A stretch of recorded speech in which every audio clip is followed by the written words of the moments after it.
States of America, the Honorable Mike Pence, to the Western Conservative Summit.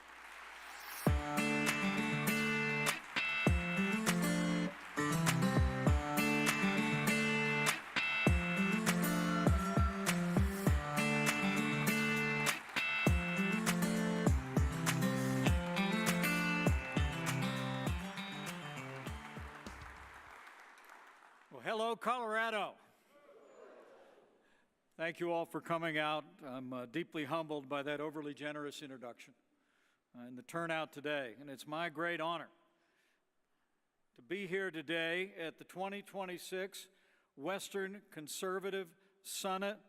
Let's give a round of applause to President Hogue, its chairman, to the Centennial Institute, and every great patriot who will join us here at Colorado Christian University for this critical event. You know, I really cannot imagine a more meaningful way to celebrate America's 250th birthday and taking time to reflect on our first principles and to encourage the rising generation to be prepared to defend them in the days ahead.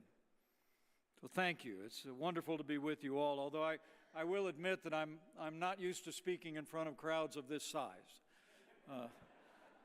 At least not much anymore. I was running late not long ago in Indiana for a speech, and I remember I was racing up to the door of the auditorium, and the fellow that had invited me was standing there, and I looked past him, and there were just 4 people seated on the front row.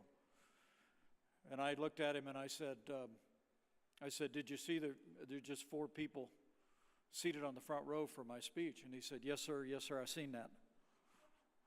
And I said, well, didn't you tell him I was the speaker? And he said, no, sir, but I'm going to find out who did. So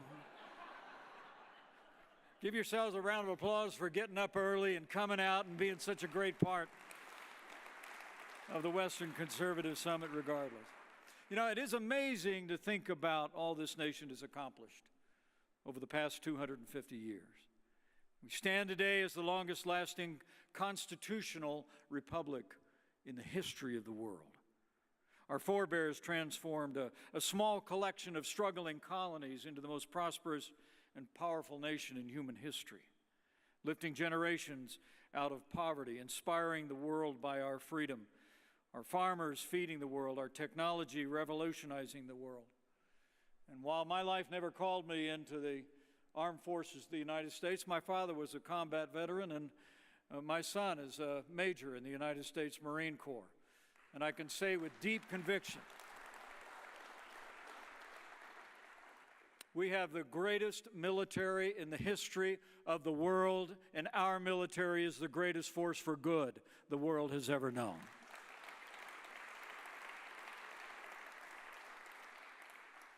But as we think about America's history, I think about decisions I've made in my life. The 3 most important decisions that I made began when I was about the age of some of these students, nearly 50 years ago, when on a hillside at a festival not too different from this, I made a decision to put my faith in Jesus Christ as my personal Lord and Savior. It changed my life forever. The second most important decision I ever made was when I talked Karen Whitaker into marrying me 41 years ago. But the third most important decision I made happened after I heard the ideals and the values articulated by the 40th President of the United States, who took to the American people and would carry to the White House in a historic election in 1980 the principles of what conservatives believe. And I joined the Reagan Revolution and never looked back. You know, conservatives believe in principles that literally have been the wellspring of this nation's greatness for all these generations. Conservatives believe that our rights come from God, that all men are created equal, that we're a government of laws and not of men, that we have a constitution that forged a limited federal government. Conservatives believe in economic freedom and free enterprise, believe that the traditional family is the bedrock of our society, believe in a strong military, in peace through strength, and conservatives believe without apology in the sanctity of human life.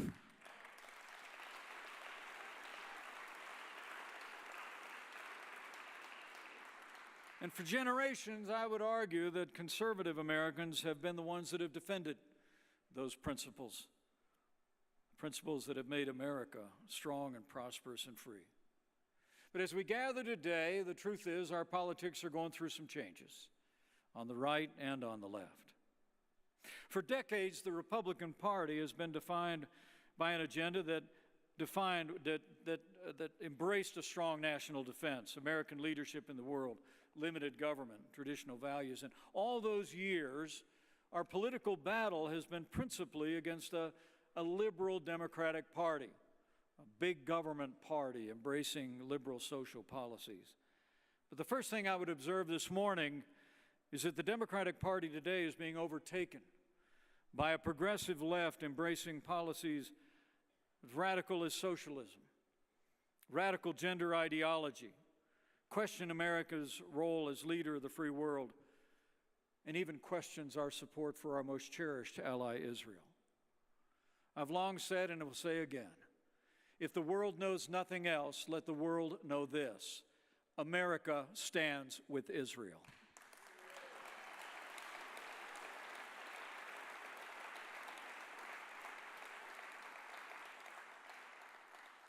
But changes have happened on the right as well.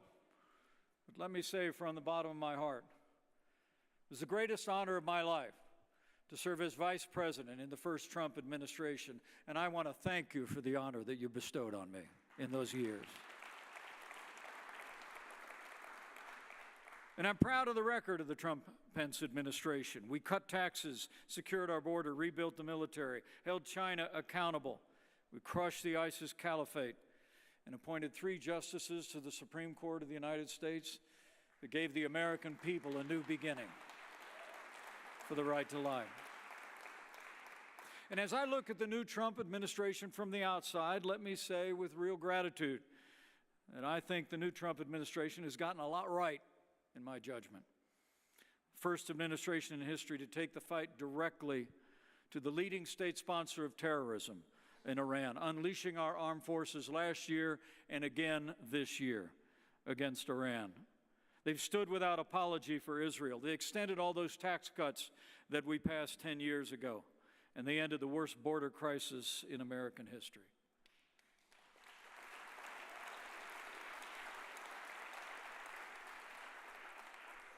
But as I say that, and many conservatives observe that there have been departures in these recent years, driven, I believe, in part within our own ranks by a movement that I describe as the populist right.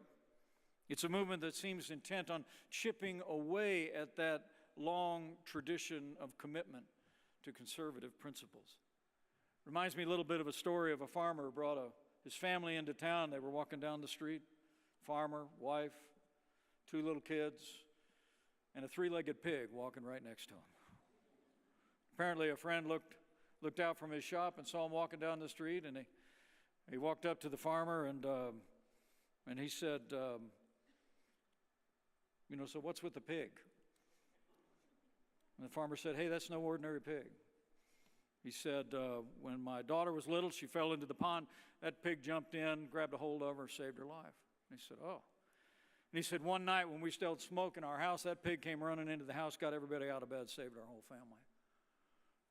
And so his friend said to him, well, that's really remarkable. And he said, what's with the 3 legs? And the farmer said, well, you don't eat a pig like that all at once.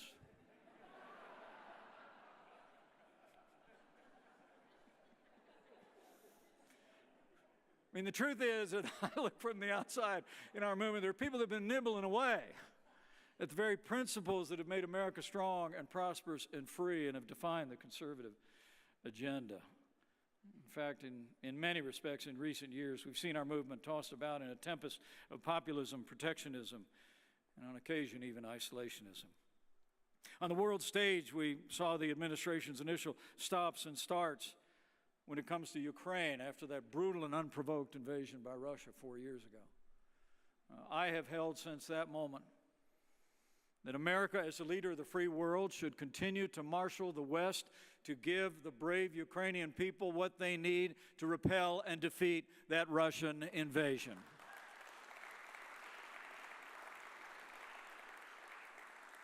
At home, we've seen the rise of protectionist policies. The so-called Liberation Day tariffs of a year ago represented the largest tax increase in American history, imposed on friend and foe alike, and impacting families, literally at the grocery store and at the counter. We've also witnessed populist policies that have taken on the free market tradition of our movement, nationalizing American businesses. The headlines this morning are a dozen more businesses have received direct equity investments by the federal government. And we've seen price controls on everything from consumer credit to medicines. And perhaps most troubling to traditional conservatives like me is there's been a marked departure, a marginalizing of our commitment to the sanctity of human life. The Republican platform in 2024 erased most of the language that committed us to life. We heard an administration calling for flexibility on taxpayer funding of abortion. And even in the wake of overturning Roe versus Wade, we've seen abortion on the rise in America as the administration has turned a blind eye to the mail-order abortion pill industry in the country, empowered by President Biden. But let me say, I believe the right to life is the calling of our time, and we must not rest and must not relent until the sanctity of life is restored to the center of American law in every state in the land. But the truth is, I think we live in a time because of these cross currents when many Americans are confused about what it means to be a conservative. So our politics are changing on the right and on the left. And as I say, in some respects, Republicans have lost their way, but Democrats have lost their minds.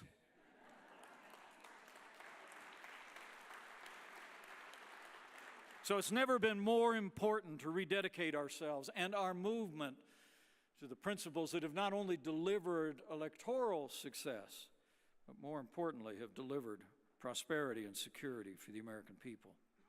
I think the question at this Western Conservative Summit that I think will animate much of the discussions this weekend is whether the Republican Party and our movement will remain committed to traditional conservatism, challenging the socialist left with principle-based solutions, or whether we'll follow the siren song of populism unmoored to those timeless principles.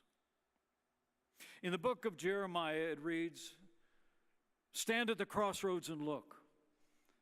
Ask for the ancient paths. Ask where the good way is and walk in it, and you will find rest for your souls." I know President Hogue referred to that, and we didn't talk beforehand. We were both drawn to it. Because I believe, as he does, that we stand at such a crossroads, not only in the life of the Republican Party, but in the life of our nation. But I have confidence that if we hold the banner of conservative principles high, the American people will rally to our cause. If we stand without apology for life, liberty, limited government, free enterprise, the American people will stand with us once again. It only needs every one of us, young and old, to take the case for conservative principles to every community in every corner of the land, regardless of race or creed or color. As Russell Kirk once wrote, quote, "Ages of decadence sometimes have been followed by ages of renewal." And I truly believe that we stand on the cusp of a new age of renewal, and it will be led by this rising generation of Americans at places just like Colorado Christian University. And so as I close, let me exhort this rising generation. Be ready, in season and out, to make the case for our nation's ideals. Stand without apology for the values and principles that have served generations of Americans. 250 years on, I see us in many ways like those in Philadelphia in 1776. Challenges all around, but a fresh chapter ready to begin, uncorrupted with great possibilities. and inexplicably the way is clearing ahead. Never doubt that providence can appear in history like the sun emerging from behind the clouds, if only as a reward for adherence to first principles. And as you make your stand for conservative values, I want to encourage particularly the young here to have faith. First, have faith in the American people and in their capacity to embrace these ideals and make them real. You know, in my time as a governor and as a vice president, I had the opportunity to travel every corner of this nation, oftentimes to be with people in the most difficult times. When the hurricanes came ashore, when the wildfires burned, when the tornadoes struck, or when man-made disasters visited families. I was there with the American people. And I must tell you, for all that I've seen among them, I am convinced the American people are the most faithful, most patriotic, most resilient, most generous, and most idealistic people the world has ever known. We just need government as good as our people again, and I believe we'll have it.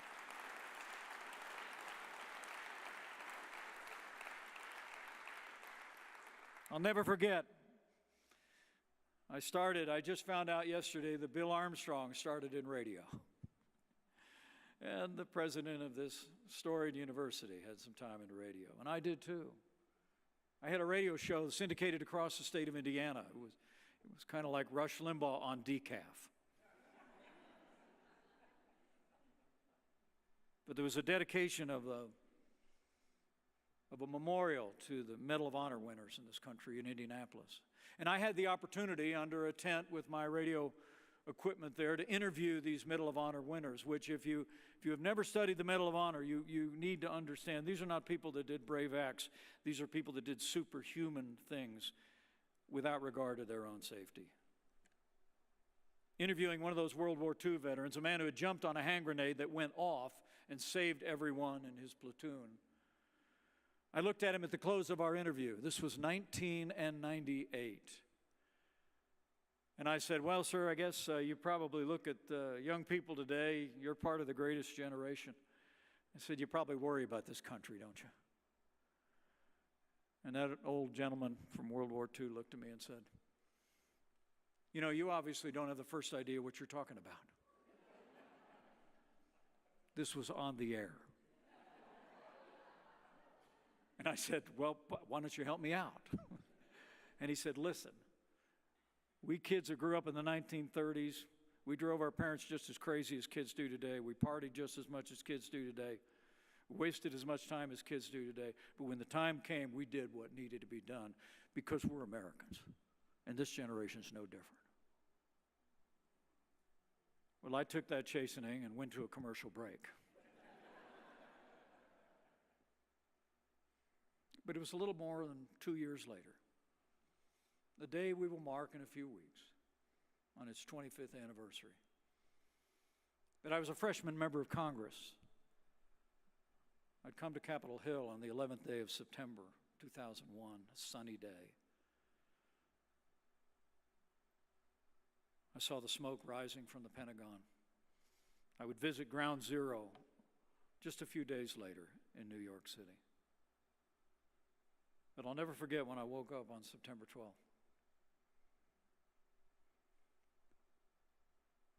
News organizations reported that in big cities and small towns all across the country, the lines went around the block from military recruiting stations in every state in the Union. And I thought of that man. He was right. Americans will rise to the challenge if we hold our ideals high, if we stand for principles. The love for freedom and the ideals enshrined in our Declaration and our Constitution adhere to the heart of every American. It is just incumbent on us to tell the story and hold the banner high, and I believe we will. So have faith in the American people. And finally, have faith in the one who has ever guided this nation from its founding days. The one who says, I know the plans I have for you. Plans to prosper you and not to harm you. Plans to give you hope and a future. Never doubt that he who began this great work of freedom 250 years ago will bring it to completion. God is not done with America yet. And I believe if we will but turn our hearts to him and to the timeless principles and ideals that have carried this nation forward, the best days for the greatest nation on earth are yet to come. So help us God. Thank you all very much. God bless you. And thank you for the honor of addressing you at this Western Conservative Summit.